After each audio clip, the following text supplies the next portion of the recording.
Nesse ano comemoramos os 500 anos da Reforma Protestante.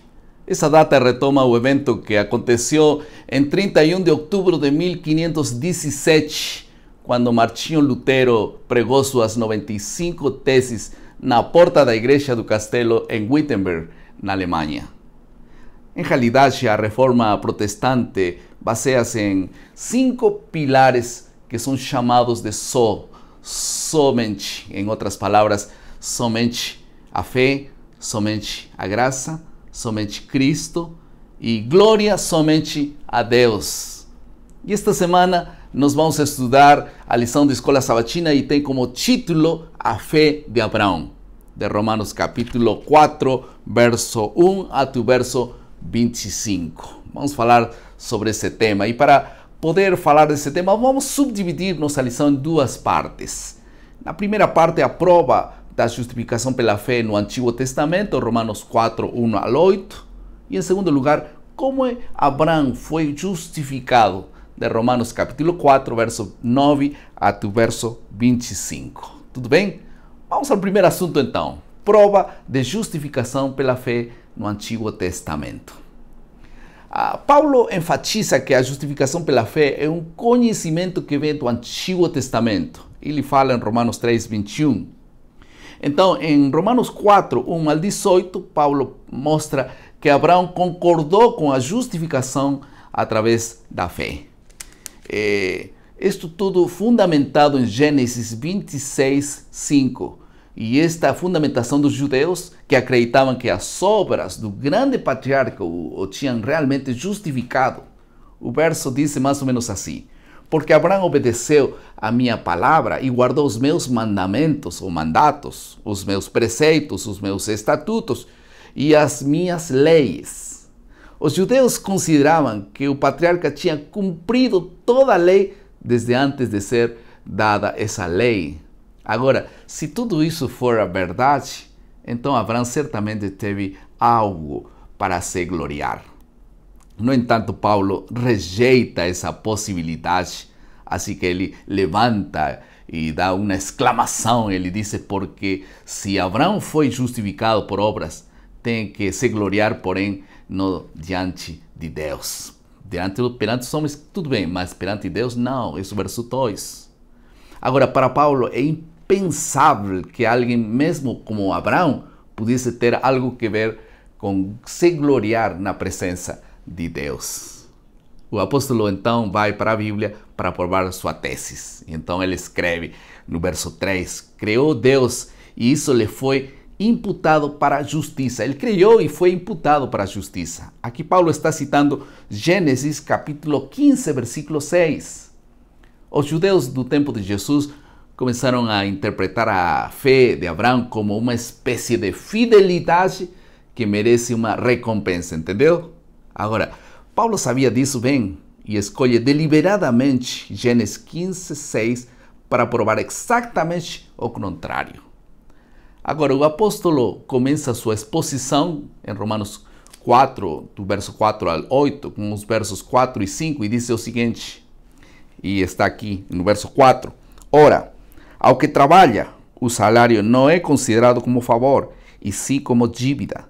Mas ao que não trabalha, porém crê naquele que justifica o ímpio, a sua fé lhe é atribuída como justiça.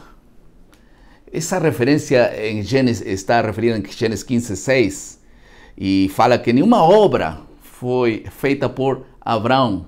Não havia obras, portanto Deus não lhe devia nada a Abraão.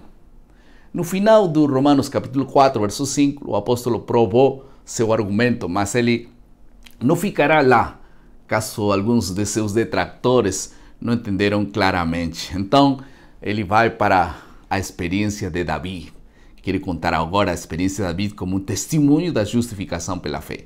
Mas antes de falar de Davi, gostaria de examinar o que significa o termo contado ou imputado em Romanos 4, 3. Tudo bem? Paulo usa este termo 10 vezes no capítulo 4, 5 deles entre os versos 3 e 8.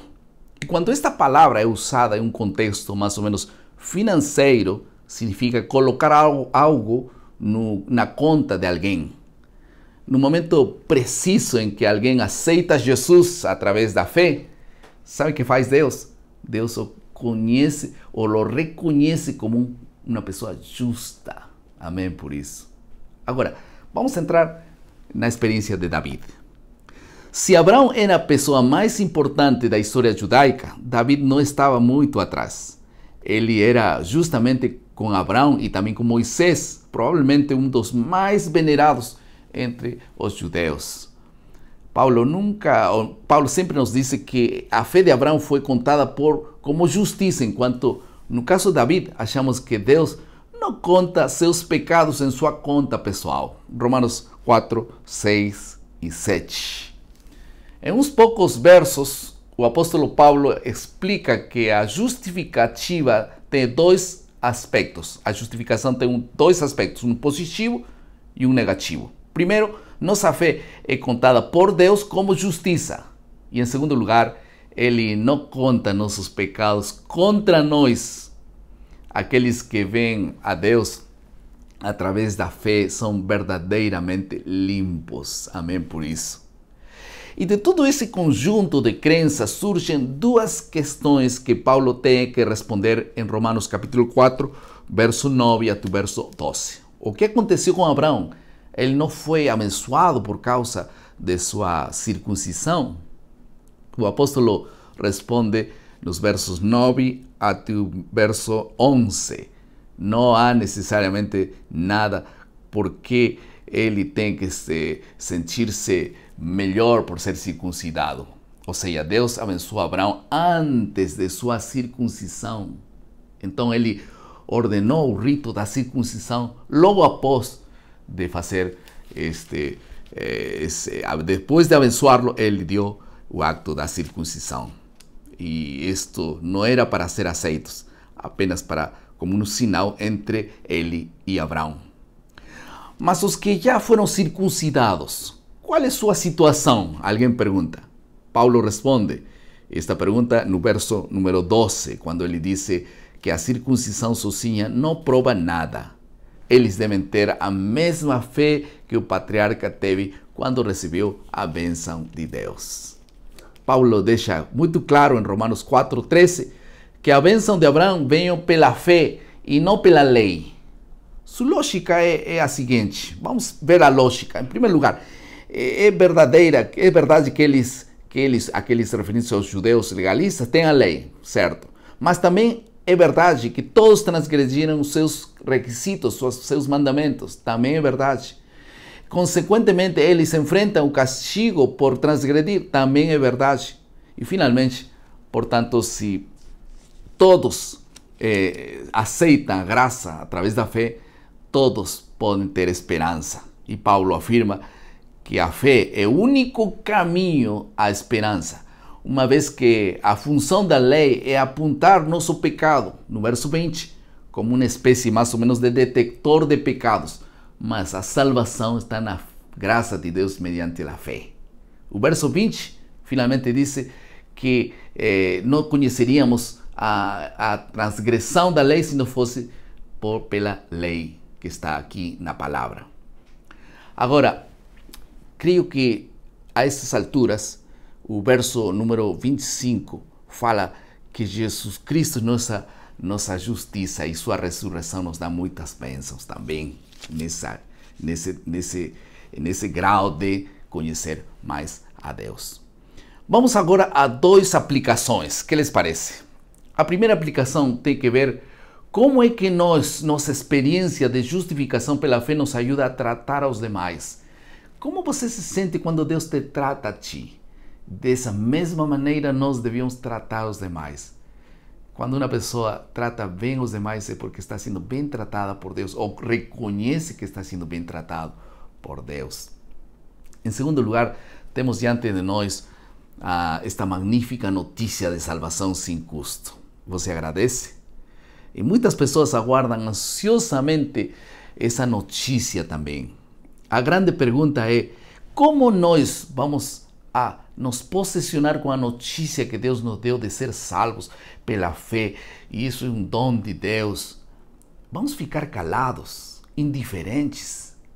Só a pessoa que não aceita e não é feliz com a salvação que Deus lhe dá, não consegue partilhar com os demais. Que te parece se nessa semana nós temos o gozo, a alegria de partilhar com os demais esta bênção, que é ser justificados, ser declarados justos? Uma graça que Deus quer conceder a todo mundo. Vamos orar? Querido Pai, muito obrigado por Tua palavra. Por favor, abençoa todos aqueles que pela fé e com alegria aceitam essa graça de Deus mediante a fé. E possamos compartilhar com os demais com alegria. Em nome de Jesus. Amém. Muito obrigado por estar conosco mais uma vez. Lembre nosso lema Maná, cada dia, cada manhã é alimento para a vida. Não esqueça de ler cada dia sua lição da Escola Sabatina. Um abraço. Deus te abençoe.